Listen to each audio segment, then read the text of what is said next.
All right. Hello, everyone. Welcome to episode number 287 of the Restoring Rapport podcast. I'm super excited for the content I've got planned out for you guys today, as always. This is a podcast for young believers who are pursuing the goal of marriage and family and trying to get married as young as possible in a healthy way. I'm your host, Seth Hensley. I come on twice a week, every week on Thursday and Sunday to discuss not only the benefits of getting married young, but I attempt to equip and encourage you in your pursuit of that goal. And today we're going to be reviewing a video by Dr. John. One of the last videos that reviewed by Dr. John did really well on YouTube. And so I'm going back to do some more reviews of his content. I really like listening to Dr. John Delony.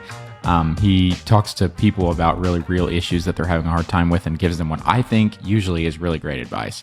And I know that advice is a dangerous game because what's good advice to one person might not be good advice to another. So I do want to encourage you to use your own judgment in this and make sure, again, that you're measuring the advice you're being given against Scripture, your own experience, and the advice and wisdom of those in your life who are closest to you and wiser than you. And I think if you do those things, you won't go wrong. As I said, this is a show for young believers, so we do argue everything from a Christian perspective. If you disagree with that, this probably isn't going to be the show for you unless you're looking to learn more about the Christian worldview on specific issues. And so without further ado, let's go ahead and hop right into it. I am using a new video format this time, so I'm really excited to try that. And if it works, the videos that we're putting out on YouTube are going to look way better than they did. And you'll notice in the last video, sometimes there will be lag on the source that I'm reviewing. And so that will be gone if this works. So I'm really excited. Fingers crossed. Hopefully this will work better. But without further ado, let's go ahead and hop right into it.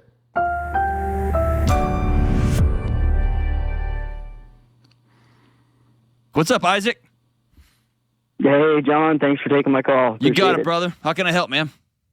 Hey, got relationship question for you. Bring it So on. my fiance and I, we've been dating we dated for about a year and a half. We were engaged for about 4 months, and last week, don't want to call it cold feet, but broke off the engagement due to some concerns. Yeesh. But So your second-guessing it. ex-fiance. Ex-fiance, and still How's that sound? best friend, and the love of my Good heart question. here too. So, How does saying the word ex-fiance? ugh, Say it. don't like it. I don't like it. Car ramrod, say it. Like you don't like it, feels Yeah. gross, right? Okay. I don't like it. Okay. So why'd you break up with her? For good Or reason. did she break up with you? Who broke up with who? No, she's very much still 100% in my court and would like to go forward into marriage. Okay, let me just pause right here and say I kind of come down super hard on non-committal people or people who say something and then are unable to follow through with what they're doing. So I usually really react really strongly to people who, for whatever reason, decide to get engaged and then, be unable for whatever reason to back that up. Now, I do know there are exceptions to this. For example, if you find out your spouse is your fiance is a serial cheater, or they have a very serious, problem like that you did not and you were not aware of when you said yes to a proposal or when you proposed, I would have some mercy there as far as, condemning that behavior a little bit less harshly.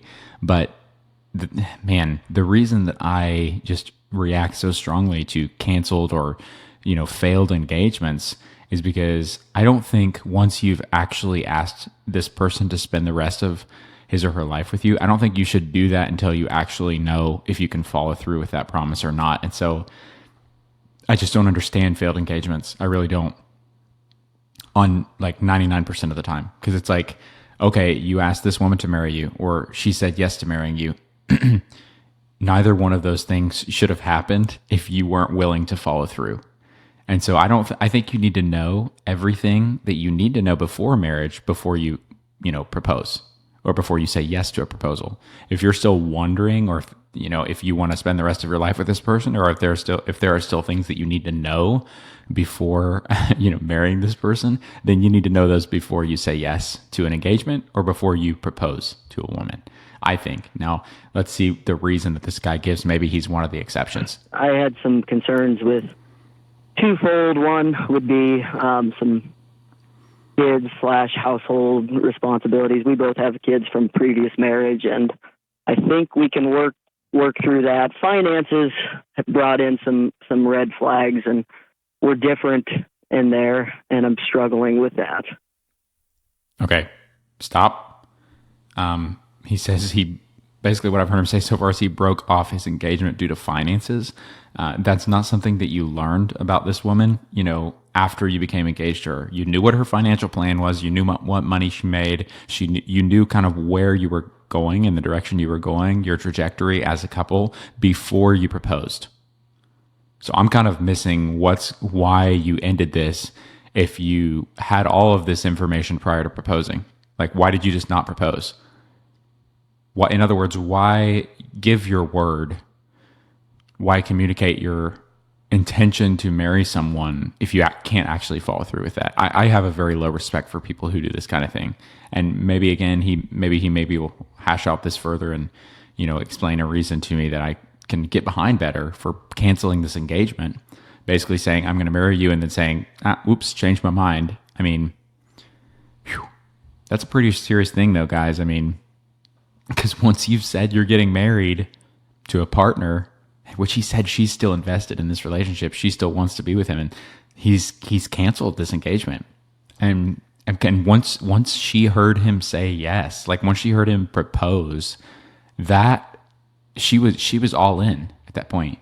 And suddenly, this person that she's basically essentially married to in her mind and has been moving towards the goal of marriage with for goodness knows how long, has left her, which is extremely not only emotionally devastating, but also just takes a huge mental toll on your trust of the opposite sex and just your ability to have good relationships with the opposite sex in the future. And so I just kind of want to hear him explain why and how, he can have a good reason for canceling this engagement. Flags, and we're different in there, and I'm struggling with that.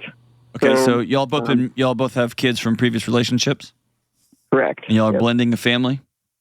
Blending the family. We haven't moved in yet with each other for the sake of our kids. We kept that separate. And until we got engaged, we didn't really talk serious about some categories until we were engaged. She wasn't comfortable going. Okay, stop. Did you just hear that? We didn't talk seriously about some categories until after we were engaged. That is mind-blowingly immature. Like, okay, maybe I know you can't talk about everything prior to, marrying someone, but you can talk about all the important things.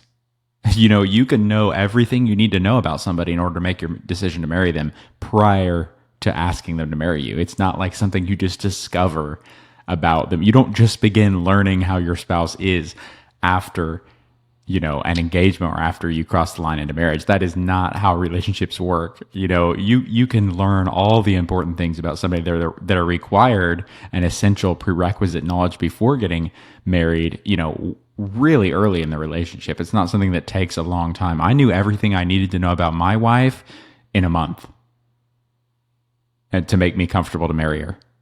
And so the fact that this guy, says that there are some topics that they have not discussed, even before they got engaged, to me just says, wow, if there were deal breakers and serious issues that you haven't talked to your, marriage prospect with and about, prior to getting engaged, then you don't need to get engaged. You need to talk about those issues. I can't imagine there being things that would potentially, be a deal breaker for me and me not addressing those before I propose to my wife. I can't imagine, not doing that. You've got to address all the big deal breakers prior to making a lifelong covenant. I mean, that's common sense. That shocks me. Very deep into finances until that commitment was made. Does she have for protection? Was her previous relationship pretty abusive? Or was she? Okay. Yeah. Some control issues with money. There you go. And I openly admit too that I like things a certain way, and I know I would call more of a high anxiety than a high control type person, but I don't want to be controlling, and I don't want to change her. If the finances, she comes into this with debt. I'm come into this with going through Financial Peace University 3 times, and so her and I we went through Financial Peace as soon as we started getting engaged. Had a great class, and we were looking at each other's budgets, and some things were still just being missed. She's so new into this that she thought. This is nothing that he, could not have found out prior to proposing. So I'm still confused as to why he would call off an engagement based on information that he had access to prior to, popping the question. He has no excuse for proposing to a woman, getting her hopes up, winning her heart, and basically convincing her that he's going to spend the rest of his life with her, only to walk out because he, quote unquote, had issues with her finances, even though he had access to that information prior to popping the question. That's inexcusable so far. I have not heard anything that makes me want to cut this guy any slack. Thought she was at one place, but finding bills on the table and bounce checks and not quite giving me full picture. And some of this is just coming out of a place of overwhelm for her. Sure. Okay, so he kind of suggested that there was some deceit going on, that maybe she hadn't told him the full extent of her debt or something like that. But again, deceit is an exception. I will 100% grant that. You can propose to somebody, and if they have been actively deceiving you on a serious issue, you can find yourself in a situation to where you're engaged with somebody and suddenly, you're wondering if you should follow through with that engagement. But the only reason that I think that is okay is because there's been some active deceit on some very important issues. Like, for example, if I had actively deceived my wife into thinking that I was a believer and I wasn't, and then, I had proposed and she had said yes, I would understand much more if she backed out of our, relationship due to the fact that she found out I was not I didn't actually believe in Jesus Christ. If she found that out, I would be much more, open to the idea of her, backing out of the relationship. But what I think happens a lot of times is people just back out over things that are not deal breakers, that are not big deals, simply because they haven't had the foresight to think through their decision to propose to somebody. And that's just basic immaturity and a lack of wisdom. And that happens. This happens all the time, guys. I've seen it so many times in my own personal life of people getting engaged and then breaking up. In my opinion, I don't even think you should start dating somebody if you can't know that you're going to marry them. And so to have somebody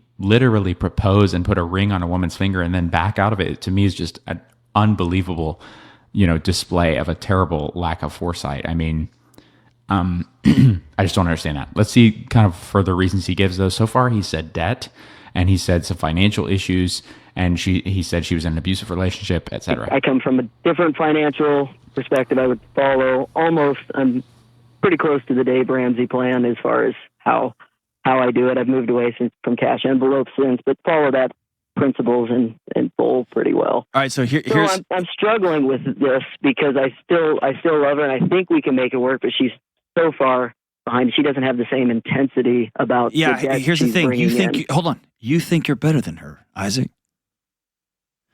You think you've got this thing all figured out, and if she would just get her crap together, then she'd be worthy of marrying you. And I promise you, she is sitting with her friends right now saying he has no clue about those kids. And if he would just X, Y, and Z with those kids instead of running their lives on a spreadsheet or whatever, however it works. But here's the thing. Y'all are bringing your challenges together and you're both deciding we're going to work as one. Not you fix your crap and I'll fix my crap so that we... If he's going to insist that she come into the marriage with no problems, that's a recipe for a terrible relationship, because then she would do the same thing. And suddenly, since there are no perfect people, there would be no marriage. I mean, you cannot insist that your spouse be perfect, prior to going to the altar with you. I mean, basic common sense here. I'm glad Dr. John is coming down hard on this guy's head. And again, I hope this serves as a reminder to you, the place that someone can get in their head to where they actually think, I'm justified in breaking my promise to this woman. I'm justified in actually withdrawing from a relationship that I swore never to leave because of X, Y, and Z reasons. That is insane to me. I mean, if your vow to actually, and your wish to marry me is not something that holds water, I can't trust anything you say.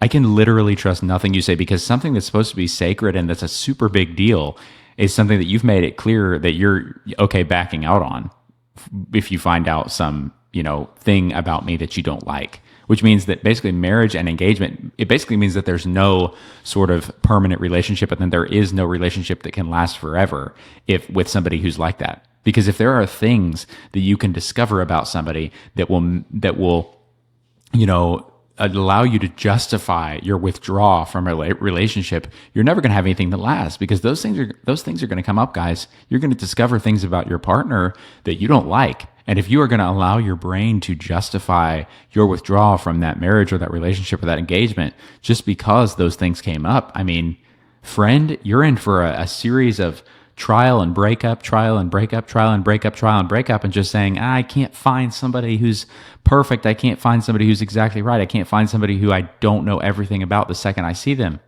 And guys, that is an exhausting way to live.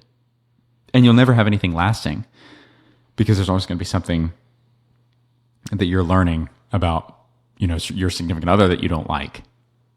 And if you're going to allow that to be a means of justification for your inability to stick around, then you're never going to have anything lasting. So I'm glad Dr. John is giving this guy a firm, just reality check we here. We can have no crap in our house moving forward. That's not how relationships work. You like to handle things very particular. Yeah, I do. Okay? I will agree with that. But underneath that is where she's trying to connect with you. Or maybe she's not trying to connect with you. She's just bouncing off this is the way we do it because there's one right way and this is the only way to do it. And my guess is you've come at her with a spreadsheet and you've come at her with a plan. And there's already a plan. It's an established plan. Millions and millions of people have gone through it.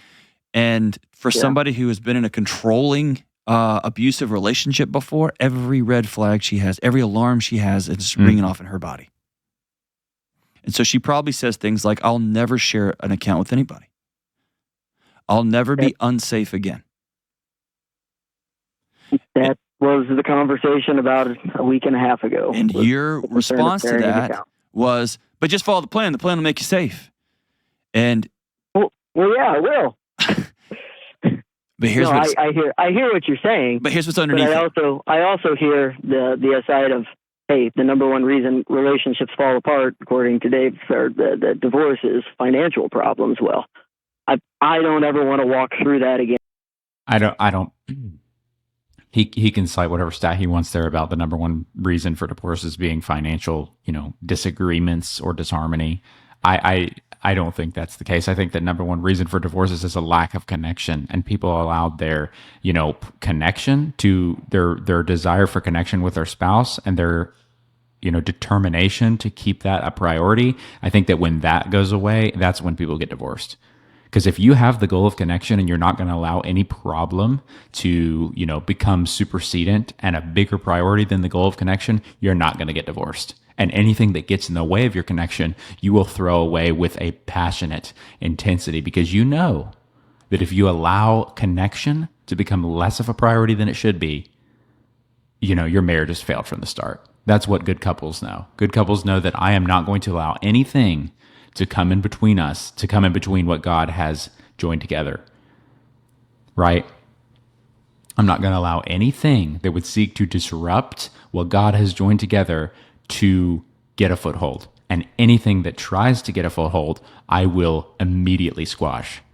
So if you think that just because your spouse has a different plan for handling her debt or handling finances than you, and that somehow excuses you from the ride or die relationship you signed up for, my friend, you are deceiving yourself, and you are never going to have a lasting relationship.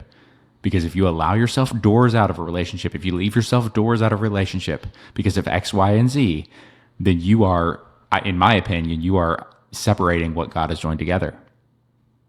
And you're not following through with your word.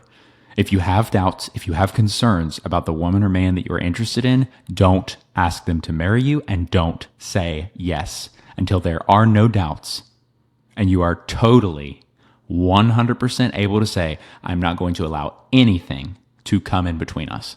If you can't say that, then don't even try getting married.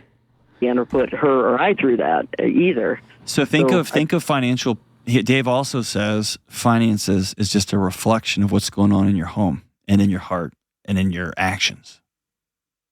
And so instead of telling your wife, I've got this perfect plan, why don't you follow the plan? It'll fix all your problems. It is, hey, the thought of entering into a relationship and we're not on the same page across the board scares me to death. This really is not that complicated. Here's what's going on with this couple, based on what I've heard and what Dr. John is hitting the nail on the head, by the way. Okay, so this guy is saying, basically, you could sum up their situation in this. I could ask him, hey, are you, Isaac, are you feeling connected? Are you, no, not feeling. Are you connected to your fiance? And he would say no. And I would say, why? What's the reason? What is coming between your connection with your fiance? He would say, our view of finances. And I would say, okay, you are insisting that you both have your view of finances, and that is your priority above connection. Isaac is basically saying, I value you doing what I think is right with money. I value you having my view of finances more than I value us being connected. That is literally what Isaac is saying right now. That is literally what he's saying right now. He's literally saying, us agreeing on finances is more of a priority to me than being connected to you and following through with my word. And it amazes me, and it shocks me, and it disturbs me to know that there are men out there who do this with any issue. You have all the information you need to know about a partner before you propose. You do not have to learn. You don't learn things about them after, unless there's deceit going on. Anything that you don't know before you propose is your fault, because you decided, I'm going to basically communicate to this person that I am going to spend the rest of my life with you without knowing things that you needed to know prior to asking that question. You did that. This is on Isaac. He knew what this woman's financial history was, or he had the opportunity to know it, and he decided that it wasn't important enough for him to find out prior to popping the question. And so he proposed. She said yes. She's totally invested at this point, and now he's backing out because he is basically going back on his word and saying, yeah, there's something that's more important to me than connection, and it's us agreeing on finances. Guys, this stuff really disturbs me. And this couple, I'm no therapist, I'm no expert or anything, but if he's going to allow things to become more important than his connection with his spouse, his marriage is not going to last. Do you guys see that? You can't have things that are more important than connection with your spouse. You can't. I'm all about being super careful of who you marry and who you choose to join yourself to under God. I'm extremely, like a huge proponent of that. Be extremely careful. Know everything you need to know about this person before you start dating and start crossing these intimacy lines and start becoming engaged and start getting married. Don't even start getting close to somebody until you know all you need to know. It's not rocket science. Until you know that you, on your end, can do your part to follow up on your word and marry somebody for the rest of your life, don't start getting close to her. Don't start getting close to him. Right? Because the second you do, this person could be 100% invested, and they could have given you everything and banked on you being a man or woman of your word, when in reality you're just saying, I'm here for this relationship, I'm here for this engagement, I'm here for this marriage, and so long as I don't find something out that I don't like that's enough to help me justify leaving. It's heartbreaking, guys. This is how marriages end right here. This is how marriages end before they even start. People have things that are more important to them than connection with their spouse. And, you can go listen to Danny Silk. He'll say that communication isn't your problem. Sexual problems aren't your problem. Financial problems aren't your problem. You have a connection problem, and that's why you're divorced. And that is so true. That is so true. Just make sure, guys, that you are, prior to proposing, you know everything you need to know in order to confidently say that I believe this is a wise decision that is endorsed by God, the wise people in my life, and my heart. Make sure that you can say that before you pop a question to somebody. Because if there are things that you're still considering, if there are things that would break the deal for you, so to speak, that you don't know, you're making a foolish decision. I hope this episode, guys, these episodes have sobered you to the realization that some people make promises that they're not prepared to keep, and you have to be very, very careful who you get close to. I've been one of the people who's been stupid enough to get close to people who cannot follow through on their word and cannot look into the future, further than a month. And it lands you in a truly heartbreaking situation where you've done the preparation, all you need to know in order to get close with this person. But sadly, they haven't done the same thing to you. And so they're now bailing because they've decided that there is something more important to them than connection with you. And so just make sure, please, guys, I hope that if you get anything from this episode today, prior to getting married, just make sure that your partner matches your investment level, your commitment level, your interest level, and your level of honesty prior to crossing intimacy lines with them. Thank you guys so much for listening today. If you've enjoyed this video by Dr. John, reach out and let me know what your thoughts were through the link in the show notes or the comments on YouTube or the comments anywhere. You can send me a message. I would love to hear that, hearing your thoughts. Again, it would make this podcast a conversation instead of a monologue. And you can also send me a voice message, which I would really love to hear on social media, on Instagram and Facebook. If you'd like to reach out to me there, I'd love to get to know you there as well. Thank you guys so much for listening today, and I will talk to you all next time.